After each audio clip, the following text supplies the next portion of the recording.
मेरी सागा के इस नए वीडियो में आपका बहुत बहुत स्वागत है।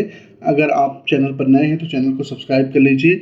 अब हम शुरुआत करते हैं एक ऐसे किताब की समरी के बारे में जो हमारे जीवन में बहुत योगदान करती है, जिसका नाम है द इंटेलिजेंट इन्वेस्टर। किताब की शुरुआत एक बहुत ज़रूरी फ़र्क को समझाने से होती है। निवेश यानी कि इन्वेस्टमेंट और सट्टा यानी कि स्पेकुलेशन के बीच में क्या अंतर है, क्या डिफरेंस है। आज के दौर में जब लोग शेयर मार्केट में पैसे लगाते हैं तो अक्सर वे बिना समझे ही सट्टा खेलने लगते हैं। लेकिन एक समझदार निवेशक बनने के लिए ये जानना जरूरी है कि आप असल में क्या कर रहे हैं। निवेश और सट्टा में क्या अंतर है। निवेश किसको बोलते हैं, पहले ये समझना बहुत जरूरी है। निवेश का मतलब है कि किसी कंपनी के वास्तविक मूल्य यानी इंटरेस्टिक वैल्यू को समझकर लंबे समय के लिए उसमें पैसा लगाना। इसमें जोखिम को कम करना, सुरक्षा को प्राथमिकता देना और अपने लाभ की उम्मीद करना शामिल हो सकता है। इसमें आप इस चीज़ को समझ सकते हैं। उदाहरण के लिए आपने किसी कंपनी के बैलेंस शीट या मार्केट पोजीशन या भविष्य की योजनाएं देखकर उसमें निवेश किया है या उसमें कर सकते हैं। सट्टा क्या होता है? सट्टा भावनाओं और तुक्के पर आधारित होता है, जहां हम अपनी भावनाओं के आधार पर निर्णय लेते हैं। लोग जल्दी पैसा कमाने के लालच में बिना रिसर्च के पैसे लगा देते हैं। यह बहुत रिस्की भी होता है और इसमें नुकसान ज़्यादातर होता है। आजकल जैसे बैटिंग ऐप से लेकर बहुत सारे ऐसे ऐप का प्रमोशन होता है जहां पर हम बिना सोचे समझे इन्वेस्ट करते रहते हैं। दूसरों को देखकर, उनकी लाइफस्टाइल को देखकर, आज सोशल मीडिया पे बहुत से ऐसे वीडियोस को देखकर हम इन्वेस्ट करते हैं। ग्राहम कहते हैं कि अगर आप नहीं जानते कि आप क्या कर रहे हैं तो आप सट्टा कर रहे हैं, निवेश नहीं कर रहे हैं। निवेशक की उम्मीद क्या कर सकता है, इसको ग्राहम ने समझाया है। ग्राहम का मानना है कि एक समझदार निवेशक को दो चीज़ों पर फोकस करना चाहिए। पहला है कैपिटल प्रिजर्वेशन। आपका पहला लक्ष्य ये होना चाहिए कि आपकी अपनी पूंजी को बचाया कैसे जाए। दूसरा होता है पर्याप्त लाभ, एडिक्वेट रिटर्न। आप असाधारण लाभ की उम्मीद न करें, बल्कि स्थिर और संतुलित रिटर्न पाना ही असली समझदारी है। यहाँ निवेशक का मतलब वो है जो सोच समझकर धैर्य के साथ दीर्घकालिक नजरिए से निवेश करता है। फिर उन्होंने ग्राहम ने समझा है कि बाजार को कैसे देखें।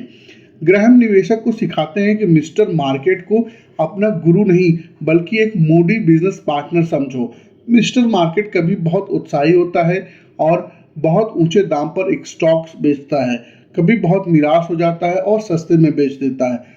समझदार निवेशक तब खरीदता है जब मार्केट में डर होता है और बेचता जब है जब मार्केट में लालच होता है।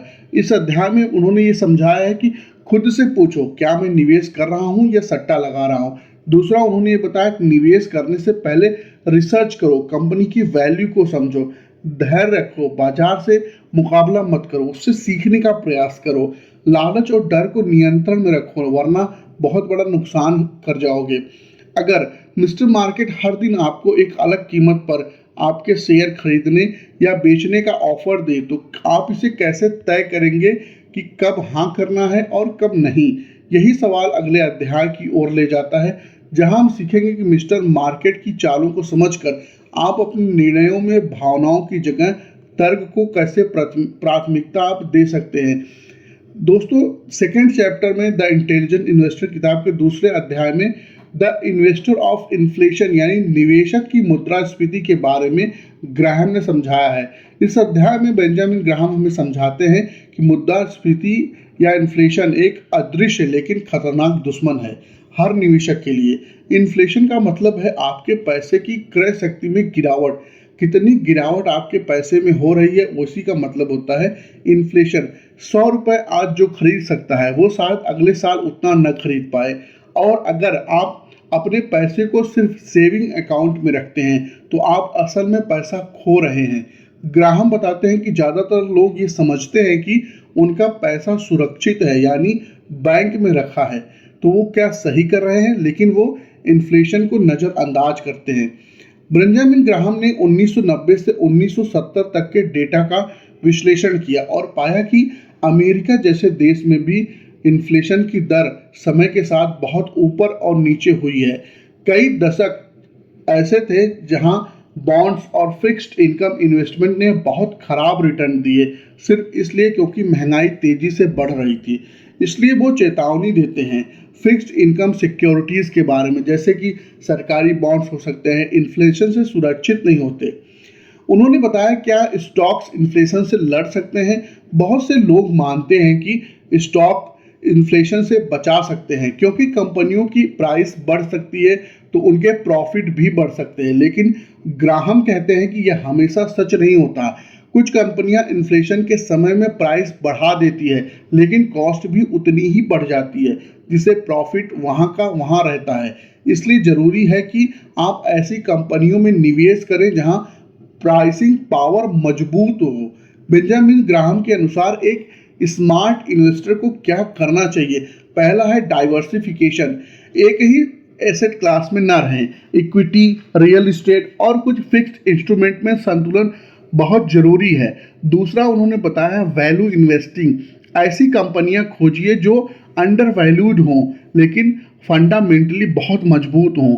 तीसरा उन्होंने बताया मार्जिन ऑफ सेफ्टी, हमेशा अपने निवेश में सुरक्षा का मार्जिन रखिए। इन्फ्लेशन से लड़ने के लिए आपको सही दाम पर सही वैल्यू खरीदनी आनी चाहिए। मान लीजिए आपके दादाजी ने 1970 में 1 लाख सेविंग अकाउंट में रखे हैं। उस पैसे से उस वक्त बहुत अच्छा घर खरीदा जा सकता था, लेकिन अगर वो पैसा बिना किसी निवेश के सिर्फ बैंक में पड़ा रहता है तो आज वो घर खरीदना तो दूर, शायद बाइक भी ना खरीद पाए। यही है इन्फ्लेशन की चुपचाप हमला करने की ताकत। तो अब आपके पास सवाल है, अगर इन्फ्लेशन इतना खतरनाक है तो क्या गोल्ड और रियल एस्टेट जैसे रियल एसेट उससे लड़ने में मददगार हो सकते हैं? और सबसे जरूरी बात, क्या कोई ऐसा तरीका है जिससे आप इन्फ्लेशन प्रूफ पोर्टफोलियो बना सकते हैं? इसका जवाब मिलेगा आपको अगले अध्याय में। चैप्टर 2 में बताते हैं कि निवेशक और शेयर बाजार का अस्थिरता में क्या अंतर होता है। इस अध्याय में एक महत्वपूर्ण और संबंधित प्रश्न भी उठते हैं। शेयर बाजार की कीमतों में उतार चढ़ाव, इन्फ्लेशन से समझदार निवेशक कैसे निपटे, उससे कैसे बचे जो हमारे निवेशक लाभ कमा पाए, और किस प्रकार वह इन उतार चढ़ाव से बच सकता है। शेयर बाजार मिस्टर मार्केट का उदाहरण देकर ग्राहम समझाते हैं, मिस्टर मार्केट एक आपका काल्पनिक सोच को बदलने की कोशिश कर सकता है। मिस्टर मार्केट हर दिन आपके पास पैसा आता है और आपको शेयर की कीमत बताता है। कभी वह उत्साही होता है और बहुत ऊंचे दाम पर खरीदने और बेचने की बात करता है, कभी वह बहुत निराश होता है और बहुत कम कीमत की पेशकश करता है। स्मार्ट निवेशक मिस्टर मार्केट की मानसिक स्थिति से प्रभावित नहीं होता, बल्कि उसके ऑफर का उपयोग करता है। बाजार जो कीमत बता रहा है वह आपकी होल्डिंग की वास्तविक कीमत नहीं होती, यह सिर्फ एक राय है। सही समय पर सही मूल्य पर खरीदना या बेचना ही समझदारी है। अस्थिरता से डरे नहीं। जो अस्थिरता होती है, ग्राहम कहते हैं, उससे कोई डरने की बात नहीं होती। वो शत्रु नहीं है आपका, बल्कि आपका मित्र हो सकती है। अगर आप मानसिक रूप से मजबूत हैं तो अस्थिरता आपकी बहुत अच्छी मित्र हो सकती है। अगर आपके पास धैर्य है तब आपकी अस्थिरता आपकी मित्र हो सकती है। अगर आप सही मूल्यांकन कर सकते हैं तब भी अस्थिरता आपकी अच्छी मित्र हो सकती है। जब बाजार गिरता है और अच्छी कंपनियों के शेयर सस्ते मिलते हैं, वहीं पर स्मार्ट इन्वेस्टर खरीदारी करता है। और जब बाजार भावनाओं में बहकर बेतुकी ऊंचाइयों पर चला जाता है, वहीं पर स्मार्ट इन्वेस्टर लेकर लाभ उठाता है। ग्राहम कहते हैं, निवेशक का असली दुश्मन भावनाएं हैं, डर और लालच। निवेशक को यह भविष्यवाणी नहीं करनी चाहिए कि बाजार ऊपर जाएगा या नीचे, बल्कि उसे यह देखना चाहिए कि शेयर का मूल्य क्या है और वह कीमत के मुकाबले सस्ता मिल रहा है या महंगा। यही तरीका निवेशक को जुआरी बनने से रोकता है। भावनाओं को काबू में रखकर उतार चढ़ाव के समय भावनाएं उफान पर हो जाती हैं। डर, घबराहट, उत्साह में आदमी जाकर के निर्णय लेता है, लेकिन एक इंटेलिजेंट इन्वेस्टर को चाहिए कि वह भावनाओं के बजाय डाटा एनालिसिस और लॉन्ग टर्म विजन पर ध्यान दे। क्योंकि मिस्टर मार्केट की राय को अगर आप अंतिम सत्य मान लेते हैं तो इसका अर्थ होता है बाजार की कीमत सिर्फ एक अनुमान है। और अगर मिस्टर मार्केट को आप समझते हैं अस्थिरता में अवसर है, तो इसका अर्थ ये हुआ कि उतार चढ़ाव से डरे नहीं उससे सीखने की जरूरत है। मिस्टर मार्केट अगर आपको बता रहा है मूल्य को समझें, तो इसका अर्थ ये हुआ कि भविष्यवाणी के बजाय सही मूल्य को पहचानने की कोशिश करें, धैर्य रखें। इसका मतलब ये हुआ कि बाजार के पास पागलपन से न जाएं, घबराएं नहीं, अपना जो सूझबूझ है उसका इस्तेमाल करें। अगर बाजार की कीमतें हमारी संपत्ति का वास्तविक मूल्य नहीं बताती, तो फिर एक समझदार निवेशक किसी कंपनी के असली मूल्य को कैसे पहचानता है? इसके लिए जानिए अगले अध्याय में। अगले अध्याय में आपको पता चलेगा कि डिफेंसिव इन्वेस्टर यानी सतर्क या रक्षात्मक निवेशक को अपने निवेश की रणनीति को कैसे अपनानी चाहिए। डिफेंसिव इन्वेस्टर कौन होता है? यह वह निवेशक होता है जो स्थिरता, सुरक्षा और लंबी अवधि के लाभ को प्राथमिकता देता है।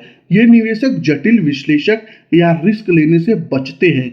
इनका लक्ष्य होता है नुकसान से बचना और स्थिर रिटर्न कमाना, जो फिक्स रिटर्न है उसको कमाना। ग्राहम कहते हैं कि एक समझदार और रक्षात्मक निवेशक को अपनी पूंजी को शेयर और बॉन्ड्स के बीच में संतुलन करना आना चाहिए। अगर रिकमेंडेड रेशियो की बात करें तो 50% इक्विटी है जिसमें शेयर है और 50% बॉन्ड्स है, लेकिन ये रेशियो परिस्थिति के अनुसार 25% और 75% तक लचीलापन रख सकता है। अगर मार्केट बहुत महंगा हो गया है तो आप इक्विटी को 25% कर सकते हैं और बॉन्ड्स को 75% कर सकते हैं। अगर मार्केट सस्ता है तो आप इक्विटी को 75% और बॉन्ड्स को 25% रख सकते हैं। निवेशक के क्या नियम होने चाहिए? ग्राहम कहते हैं रक्षात्मक निवेशक को कुछ बातों का विशेष ध्यान रखना चाहिए। स्टेब्लिश एंड लार्ज कंपनी में निवेश करें, जैसे टाटा, रिलायंस, एचडीएफसी जैसी कंपनियों जो लंबे समय से बाजार में हैं और स्थिर हैं, उन पे आपको ध्यान देना चाहिए। फाइनेंशियल हेल्थ की जांच करें, कंपनी पर बहुत ज़्यादा कर्ज ना हो, कैश फ्लो अच्छा हो, प्राइस टू अर्निंग रेशियो यानी पीई ज़्यादा ना हो। इसका मतलब ये है कि आप शेयर को उसकी सच्ची कीमत पर खरीदें, महंगे दाम पर नहीं। कंसिस्टेंट डिविडेंड हिस्ट्री, ऐसी कंपनियों में निवेश करें जो लगातार डिविडेंड देती आ रही हैं।